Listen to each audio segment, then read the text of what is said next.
क्या आप भी फर्राटेदार इंग्लिश बोलना चाहते हैं? If your answer is yes then this video is for you. तो इस वीडियो में मैं आपको बीइंग के सभी यूसेस के बारे में बताऊंगा। तो हम अपने डे टू डे बोलचाल की भाषा में बहुत बार बीइंग का यूज करते हैं, या फिर यूं कहिए कि बोलते समय बहुत बार ऐसे सेंटेंसेस आते हैं जहां पर बीइंग का यूज होता है। तो इस वीडियो में मैं आपको बीइंग के 4 यूसेस के बारे में बताऊंगा जो कि आपको एक फ्लुएंट स्पीकर बनने में बहुत हेल्प करेगी। So let's get started. तो पहला देखो यूज क्या है। पहला यूज है पार्टिसिपल क्लाउज के रूप में। तो बीइंग का यूज हम करते हैं पार्टिसिपल क्लाउज के यूज में। तो जब हम बीइंग का यूज पार्टिसिपल क्लाउज के रूप में करते हैं तो इसका मीनिंग कुछ इस तरह से शुरू होता है, के नाते या के वजह से। बहुत बार ऐसे सेंटेंसेस होते हैं जहां पर हम बोलते हैं के नाते या के वजह से या के कारण से। जैसे कि भारत के नागरिक होने के नाते हमें अपने देश के कानून का पालन करना चाहिए। एक इंग्लिश टीचर होने के नाते मुझे अंग्रेजी में बात करनी चाहिए। तुम्हारा बड़ा भाई होने के नाते मुझे तुम्हें डांटना चाहिए। तो ये सारा क्या हो गया, के नाते या के वजह से।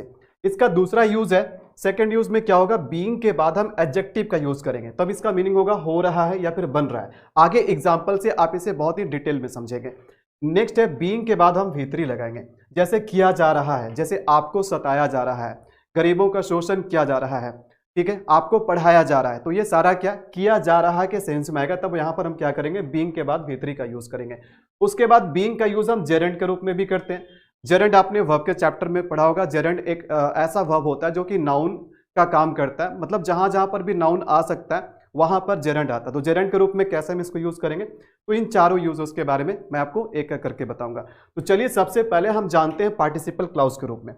तो पार्टिसिपल क्लाउज के रूप में मैं यहाँ पर कुछ एग्जाम्पल लेता हूँ, इन एग्जाम्पल से आप बहुत कुछ समझ जाएंगे। तो देखिए पहला एग्जाम्पल मेरा क्या है, सेंटेंस का सबसे पहले मीनिंग होगा, जब कभी भी आपको बोलना होगा के नाते, के कारण से या के वजह से, तो आप सेंटेंस को बीइंग से स्टार्ट करेंगे।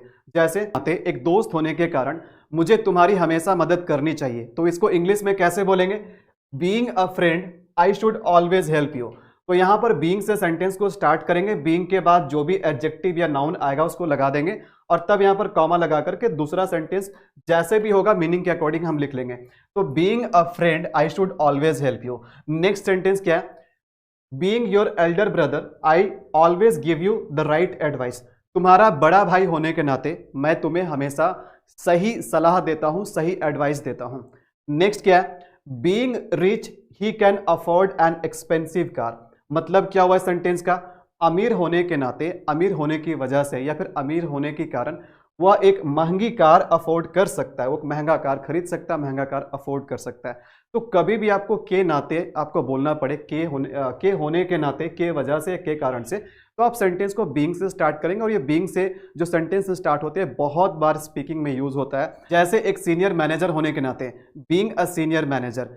तुम्हारे वाइफ होने के नाते, बीइंग योर वाइफ। तुम्हारे पति होने के नाते, बीइंग योर हस्बैंड। तुम्हारे पिता होने के नाते, बीइंग योर फादर।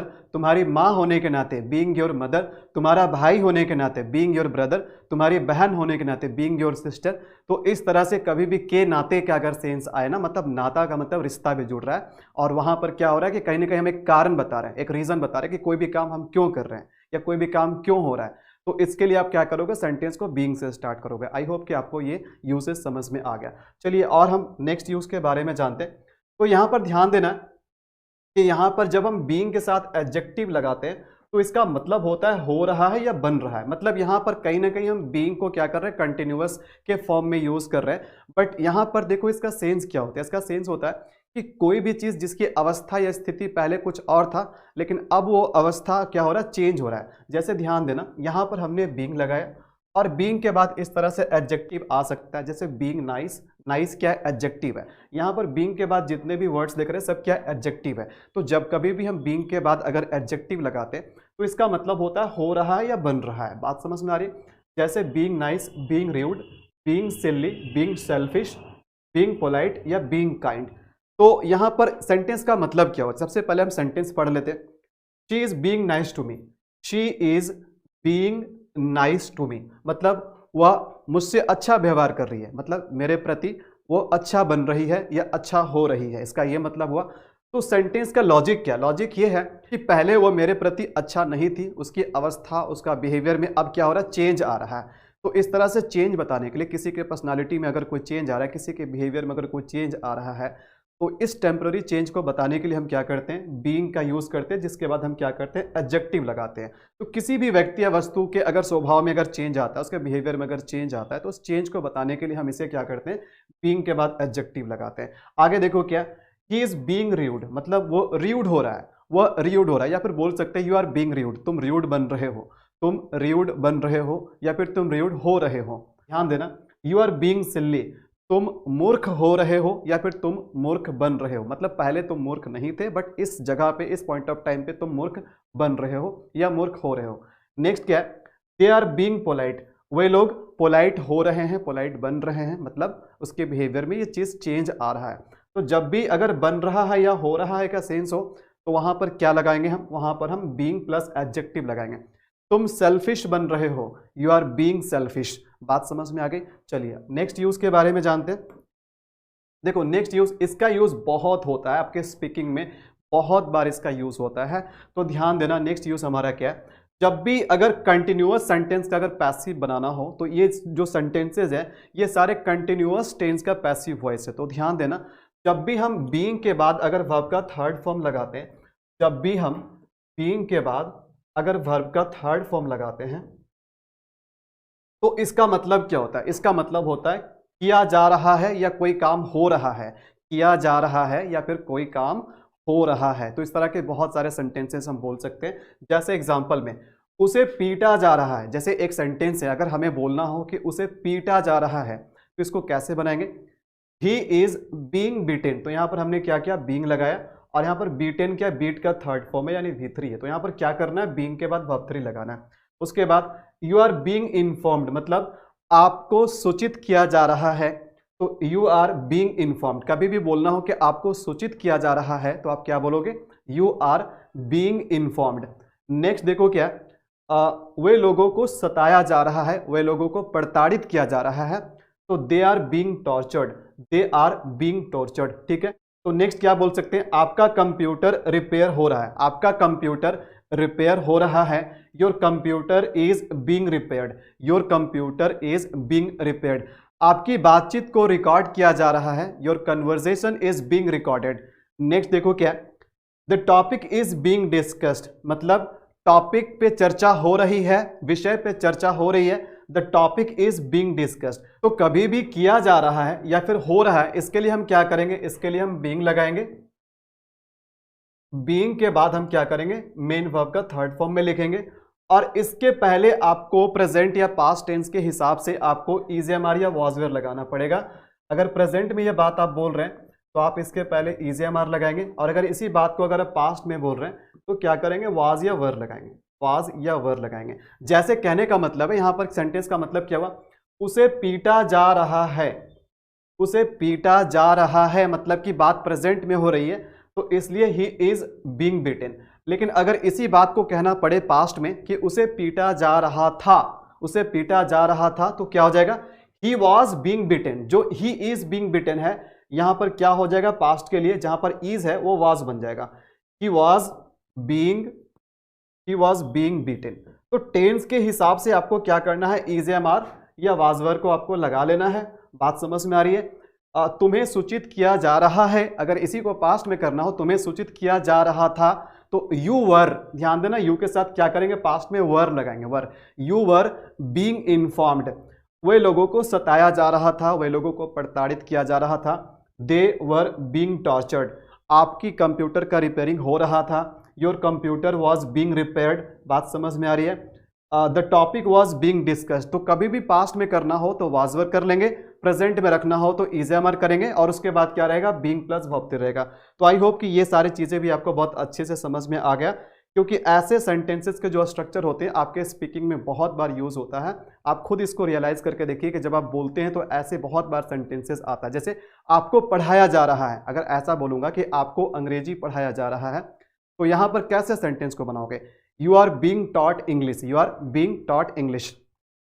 चलिए इसके नेक्स्ट यूज के बारे में हम जानते हैं। तो बीइंग का यूज हम जेरेंड के फॉर्म में भी करते हैं। जेरेंड हम वैसे वर्ब को कहते हैं जिसमें आईएनजी लगा रहता है, और जेरेंड जो होता है वो किसी भी सेंटेंस में नाउन की तरह यूज होता है। तो नाउन की तरह यूज होता है, तो सबसे पहले हमें पता होना चाहिए कि किसी भी सेंटेंस में नाउन कहां कहां पर आता है। तो सबसे पहली बात है कि कुछ वर्ब है जहां पर उस वर्ब के बाद ऑब्जेक्ट के रूप में नाउन आ सकता है, तो इसका मतलब है कि वैसे वर्ब के बाद में ये जेरंड भी आ सकता है। तो ये कुछ ऐसे वर्ब है जिसके बाद में जेरंड आता है, तो इसका मतलब ये है कि इन वर्ब्स के बाद हम बीइंग लगा सकते हैं। तो ये वर्ब कौन कौन है आप बिल्कुल ध्यान से देख लीजिए। एक तो है लव, एक है हेट, एक है लाइक, एक है डिसलाइक, एक है अवॉइड, एक यहाँ पर आप इंजॉय भी लिख सकते हो। यहाँ पर एक इंपॉर्टेंट वर्ब है जो कि आपको इस तरह के स्ट्रक्चर में मिलेंगे, इंजॉय भी लिख सकते हो। तो ये सारे वर्ब्स के बाद एक जेरंड आता है। तो अगर जेरंड आता है तो जेरंड को किस फॉर्म में रखना होता है, आईएनजी के फॉर्म में रखना होता है। तो बीइंग जो है ये इसके बाद आ सकता है, इन वर्ब्स के बाद बीइंग आ सकता है। पहला तो यूज ये हो गया। दूसरा यूज ये है कि बीइंग का यूज हम कहां पर कर सकते हैं, सब्जेक्ट या ऑब्जेक्ट की जगह पे कर सकते हैं, क्योंकि सब्जेक्ट या ऑब्जेक्ट की जगह पे एक नाउन या प्रोनाउन आता है और जेरंड का भी काम क्या होता है, नाउन की तरह काम करना। तो इससे पता चलता है कि जेरंड आपका सब्जेक्ट या ऑब्जेक्ट की जगह पे भी आ सकता है। उसके बाद देखो तीसरी बात क्या है कि किसी भी प्रेपोजिशन के बाद क्या आता है, या तो नाउन आता है या तो प्रोनाउन आता है। तो सिंपल सा हम ये मतलब कह सकते हैं कि जहां पर नाउन या प्रोनाउन आ सकता है वहां पर आप जेरंड भी लगा सकते हो। तो इसका मतलब है कि अगर प्रेपोजिशन के बाद भी अगर आना रहे तो बी क्या रहेगा, आईएनजी के फॉर्म में रहेगा, बीइंग रहेगा। तो ये प्रेपोजिशन के बाद भी आ सकता है। तो इस तरह से जेरंड के रूप में अगर बीइंग का यूज होगा तो तीन जगह पे होगा। एक तो होगा इन वर्ब्स के बाद, एक होगा सब्जेक्ट या ऑब्जेक्ट के जगह पे, और एक देखो क्या हो जाएगा कि प्रेपोजिशन के बाद होगा। तो चलिए इस बात को भी हम एग्जाम्पल से समझते हैं, क्योंकि कोई भी बातें हमें एग्जाम्पल से ज्यादा बेहतर तरीके से समझ में आती है। तो ध्यान देना, देखो यहाँ पर कुछ सेंटेंसेस है, इन सेंटेंसेस से ही आप इसके यूसेस के बारे में सीख जाओगे। जैसे शी लव्स बीइंग अलोन, तो यहाँ पर देखो लव है, देखो ये लिस्ट में मैंने वर्ब लिखा था लव, लव के बाद क्या होता है, बीइंग लग जाएगा, ठीक है, बीइंग। उसके बाद यहाँ पर जो भी इस बीइंग के बाद या तो कोई वर्ब आ जाए, या तो कोई एडवर्ब आ जाए, कोई एडजेक्टिव आ जाए, कुछ भी चलेगा, बट एटलीस्ट इन वर्ब्स के बाद बीइंग आना चाहिए। तो उसे अकेला रहना पसंद है, देखो सेंटेंस का मतलब क्या है, उसे अकेला रहना पसंद है। शी लव्स बीइंग अलोन, या फिर मुझे अकेला रहना पसंद है, तो आई लव बीइंग अलोन। बात समझ में आ रही है। अच्छा, उसके बाद देखो क्या, I hate being told what to do, मुझे ये बात बिल्कुल पसंद नहीं है कि कोई मुझे बोले कि मुझे क्या करना है। आई हेट बीइंग टोल्ड, मैं हेट करता हूं, मुझे पसंद नहीं है। क्या पसंद नहीं है, बीइंग टोल्ड, कि मुझे कोई कुछ कहे कि मुझे क्या करना है और क्या नहीं करना है। I hate being told what to do. देखो नेक्स्ट क्या है, शी इंजॉयज, मैंने बताया था लिस्ट में इंजॉय भी होगा, तो इंजॉय के बाद भी आप बीइंग लगा सकते हो। She enjoys being the centre of attraction, उसे अच्छा लगता है, शी इंजॉयज, उसे अच्छा लगता है सेंटर ऑफ अट्रैक्शन बनना, मतलब आकर्षण का केंद्र बनना, उसे अच्छा लगता है। इस बात को क्या करती है, वो इंजॉय करती है। बात समझ में आ रही। ही अवॉइड्स बीइंग विद देम, ठीक है, वह उन लोगों के साथ रहने से बचता है, वह उन लोगों के साथ होने से या रहने से बचता है। He avoids being with them. Next देखो क्या है, यहां पर ध्यान देना, यहां पर देखो डिस्पाइट क्या है, डिस्पाइट अपने आप में एक प्रेपोजिशन है, तो प्रेपोजिशन के बाद क्या आएगा, बीइंग आएगा, ध्यान देना। तो यहां पर डिस्पाइट बीइंग टायर्ड, यानी थके होने के बावजूद भी, डिस्पाइट का मतलब होता है के बावजूद भी, थके होने के बावजूद भी, यानी टायर्ड होने के बावजूद भी, ही केप्ट वर्किंग हार्ड, उसने कड़ी मेहनत करना जारी रखा। थके होने के बावजूद भी उसने कड़ी मेहनत करना जारी रखा। Despite being tired he kept working hard. देखो नेक्स्ट क्या है, being honest is the best policy, तो यहां पर बीइंग जो है ना, ये कहां पर आ रहा है, ये सब्जेक्ट की जगह पे आ रहा है। बीइंग कहां पर आ रहा है, सब्जेक्ट की जगह पे आ रहा है। और अगर इन वर्ब्स के बाद बीइंग आ रहा है तो वर्ब के बाद क्या आता है, ऑब्जेक्ट आता है। तो एक तरह से कह सकते हैं कि यहां पर ये इन वर्ब्स के बाद ऑब्जेक्ट के रूप में आ रहा है, और यहां पर जो बीइंग है ना, ये सब्जेक्ट के जगह पे आ रहा है। तो being honest is the best policy, ईमानदार रहना या ईमानदार बनना सबसे अच्छी नीति होती है। बात समझ में आ रही है। तो आई होप कि अब आपको समझ में आ गया होगा कि बीइंग का यूज हमें कहां करना है और कैसे करना है। आपको ये वीडियो कैसा लगा आप नीचे कमेंट में लिखकर हमें जरूर बताएं। अगर आपको वीडियो अच्छा लगा तो वीडियो को लाइक जरूर करें और वीडियो को ज्यादा शेयर करें। मिलेंगे आपसे नेक्स्ट वीडियो में। Till then it's a good bye.